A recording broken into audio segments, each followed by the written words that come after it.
Oh, what is up everyone? This is OJ over here from PlayerEssence, and welcome to a brand new series that I actually just launched called PE Chat. Very similar to my PE discussion videos, but I wanted to make it a little bit shorter, cleaner, and more concise as far as how I deliver this news, as far as what I'm feeling, what I want to talk about. And with this video, we're going to be discussing Nintendo pre-orders basically selling out across the country, in addition to nerd rage versus the reality of what's actually going on and how the numbers are saying and the hype behind the system. So let's talk about the first thing here, guys, and I'm going to get right into it. We're going to talk about the console price. Console price, $50 above the Nintendo Wii, released back in 2006, $50 less than the Wii U Deluxe Edition back in 2012. To me, it's right there in the middle.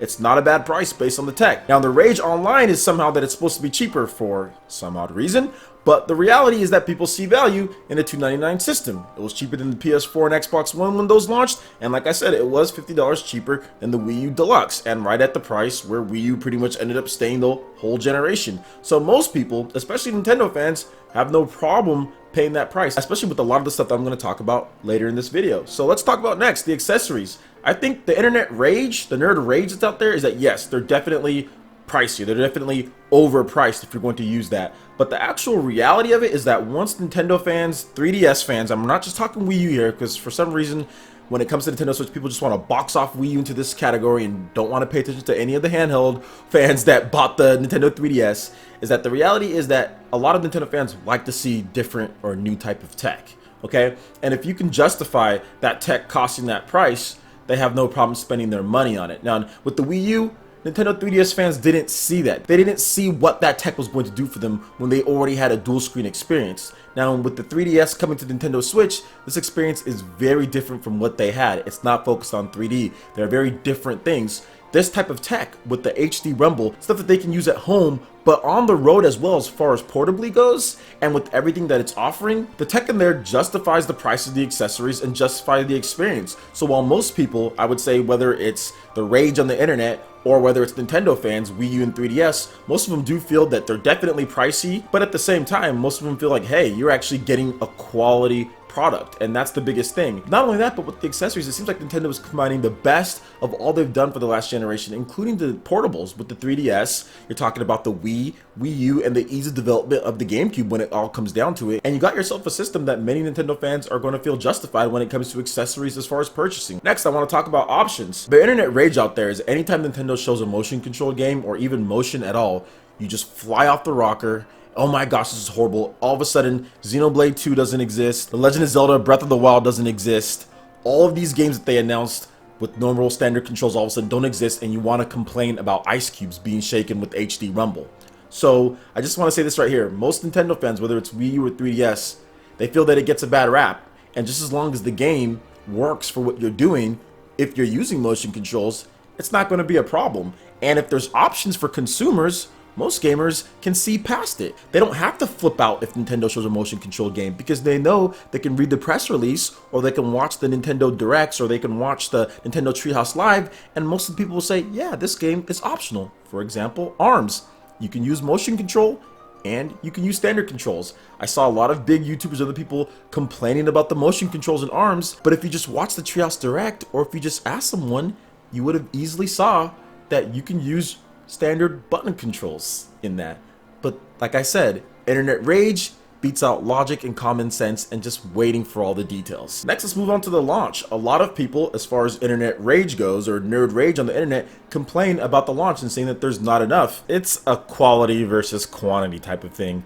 The Legend of Zelda Breath of the Wild is easily a better quality launch game than the 3DS and the Wii U and pretty much every other modern system at this point has had. You can see the gameplay, you can see the type of quality with the game, and most people would agree. I mean, Nintendo Land, New Super Mario Bros. U, I'm not sure if that even compares anywhere near to what the Legend of Zelda Breath of the Wild is. And on top of that, look at the 3DS. I think there was like Pilot Wings, Nintendogs.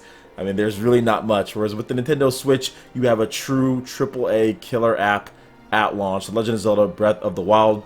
Yes, the Wii U had 34 games at launch, but that clouded a lot of things and actually probably hindered the sales of a lot of those titles, and then it had a massive drought afterwards. So which one would you rather have, guys? Would you rather have a great AAA title right there at launch, and then big titles spread out throughout each month like we're getting with Nintendo Switch? Or would you rather have 34 titles at launch, which you can't even afford all of them? In addition to that, none of them are even AAA when it comes to Nintendo first party.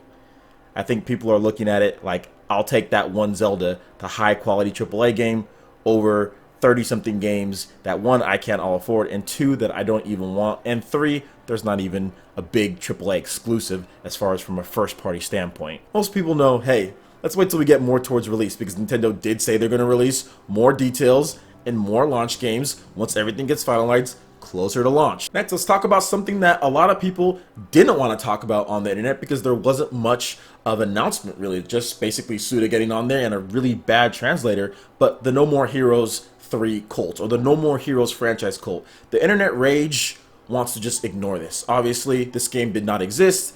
It's not even in their radar. They don't care about it, okay?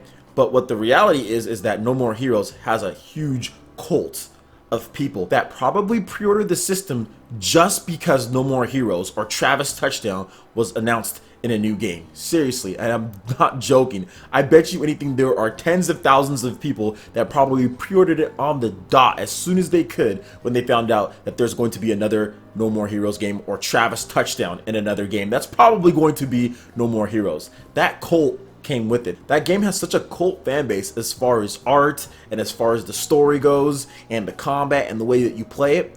They were able to see what Nintendo announced with the HD Rumble as far as what you can do with the controllers, and able to relate that to what they played, whether it was on the Wii with the motion controls, and they're like, man, this is going to blow that away with what tech Nintendo is doing. I want this system. And they knew if they wanted to just play as far as without the motion controls, they're going to have that, because No More Heroes 2 didn't have motion controls. So that's another thing. Like I said, internet wants to just forget this game. People who are complaining about it a lot want to just forget it. Obviously, it wasn't an announcement to them, but the reality is a lot of people love this game, and many people probably went out there and pre-ordered it as soon as they saw that on screen. As soon as they saw that, that justified their pre-order. They don't even care when the game is coming. Next, and this is probably my last thing that I'm going to talk about here, and that is 3DS and Japanese developers on board. The internet rage or the nerd rage says that doesn't matter, right? 3DS always gets pretty much ignored by lots of people. When they talk about Nintendo, they just talk about the failure of the Wii U. They necessarily don't talk about what Nintendo 3DS has done, carving out a nice market for it, whereas consoles are pretty much just the be-all, end-all for many people. And Japanese developers of games often get left off when it comes to the internet and when it comes to the rage of people talking about this. However, with Nintendo fans, whether it's 3DS and Wii U fans, they see everything that the 3DS did. They see the type of quality of games. Many of the games, in my opinion, are actually better than PS4, Xbox One, and Wii U games. In my opinion, the 3DS had the best lineup of games this generation, hands down. Whether it's Fire Emblem, whether it's Pokemon, whether it's Kid Icarus, Persona Q, there are so many great games. Shin Megami Tensei, so many fantastic titles on Nintendo 3DS that just came out year after year after year. One of the best exclusive lineups that I've ever seen. But remember, the internet nerd rage, they just ignore these things. They don't want to talk about 3DS. It's never in the Game of the Year contentions. However, most Nintendo fans, Wii U and 3DS, could see that Japanese third-party developers, especially ones that develop on the 3DS, are developing on the Nintendo Switch. So therefore, that could have justified their pre-order. So that's why you're seeing this imbalance, guys. And we even saw stuff like with Silicon Studio, Project Octopath, new IPs coming to the system, and more games to be announced. But Japanese developers are definitely on board. The Nintendo Wii U didn't get Blaze Blue, didn't get Dragon Ball, didn't get Tales of. The Nintendo Switch got all of those franchises, and those are pretty big. All of them announced for them, confirmed for the Nintendo Switch, and more coming from Japanese developers. Nippon Ichi Software even went as far as to saying, hey man, we can't ignore the Nintendo Switch. There's just too many things going for it as far as the portability of the system. We have to develop on it, and it has to be easy to develop on as well because they are a smaller publisher slash developer. So these are the things that I'm seeing. Like I said, you have people raging online, which is fine. It's justifiable. If they want to do that, they can definitely do that. That's their right to. Some of them have some valid concerns. Some of them don't when it comes to things. But at the end of the day, when you look at it from just a logical standpoint and why the system is being pre-ordered and why sales are going to continue, it's because the content that Nintendo 3DS and Wii U fans love is coming to the system.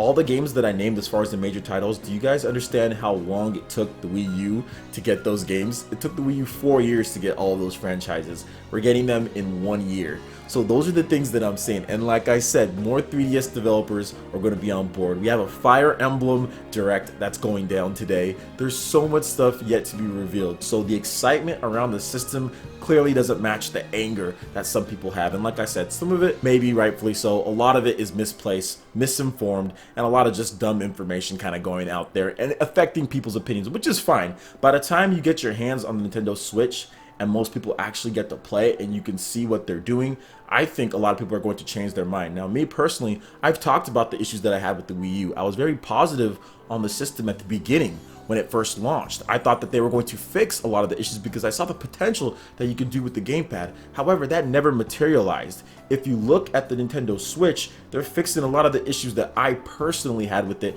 as far as the gimmicks, as far as offering normal controls, as far as offering potentially a solution to help fix their online, and many different things that came with the Wii U. The year one launch, some of the big games, and for me, RPGs, we just did not get enough. With the Nintendo Switch, we've got a slew of Dragon Quest games, we've got Tales of coming, we've got Project Octopath, we've got Intelligent Systems on the staff, we've got so many people that are going to be making RPGs and open world games that we're seeing from Nintendo firsthand with The Legend of Zelda, with Xenoblade Chronicles 2 in the first year, in addition to Mario being a whole open world hub experience. So for me, many of the issues that I really got on Nintendo about have been fixed for the most part, and I'm waiting to see how they execute everything. So definitely when something comes up, I'd be more than happy to have an issue or bring it up, but I'm still just saying, hey, in my opinion, from what I've seen, there's a lot of good stuff going around, and I feel that Nintendo's fixed a lot of the issues that they had with the Wii U, in my opinion. So like I said, there's the internet rage, there's the nerd rage that's going on,